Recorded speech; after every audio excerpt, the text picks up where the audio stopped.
Hundreds of protesters, mainly elderly women and nursing mothers from Jimrawa, a village in Kaura Namoda local government area of Zamfara State, staged a peaceful demonstration in the state capital, Gusau, over the insecurity situation in the area. Now we're being joined by a former chairman of Zamfara Committee on Prosecution of Bandits, Abdullahi Shinkafi.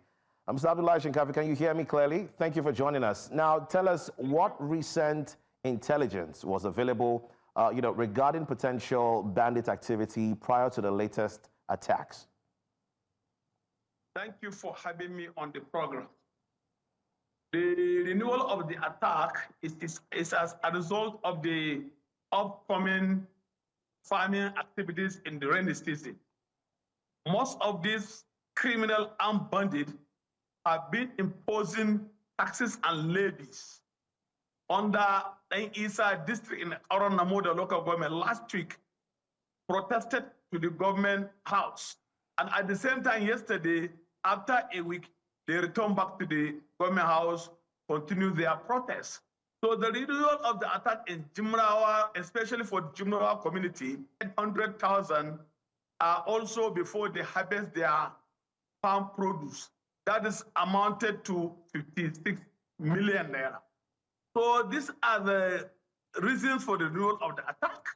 And at the same time, the visit of the Islamic cleric to jihad out also ignited the widespread of the bandit, because some of the bandit kingpins felt that they are not relevant, they have not been contacted, like Dogo Gide, Ado Aleru, Dan Sadia, and many other notorious bandits, even Dankarani.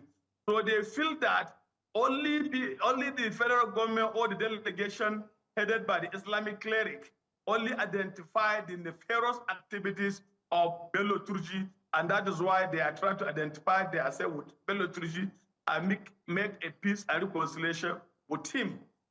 All right, Mr. Shinkafi, you mentioned something right now. You called a particular name of a group. You call them Ansar-Dia. Can you identify probably their known mode of operations, the weapons they use, and even their movement patterns? Can you identify them? Or any other bandits group that you know who's operating within this vicinity?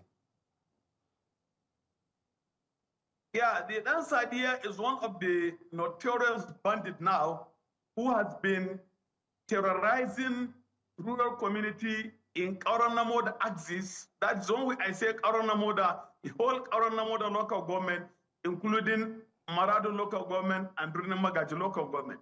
He was born and brought up in one of the rural community in Kaura Namoda local government.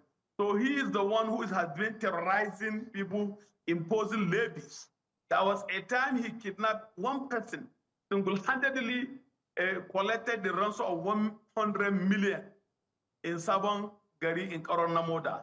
So despite this, bandits stand still, but just unknown to the governor, and a peace and reconciliation initiative was now launched, and an Islamic cleric, Yusuf Asad Sunnah, visited Turji in his enclaves 3 times last month to go into peace dialogue with him, without the knowledge of the state governor, without knowledge of traditional ruler in that community, without involvement of the Islamic cleric from Zamfara State, from Shinkafi community, without involvement of the community leaders.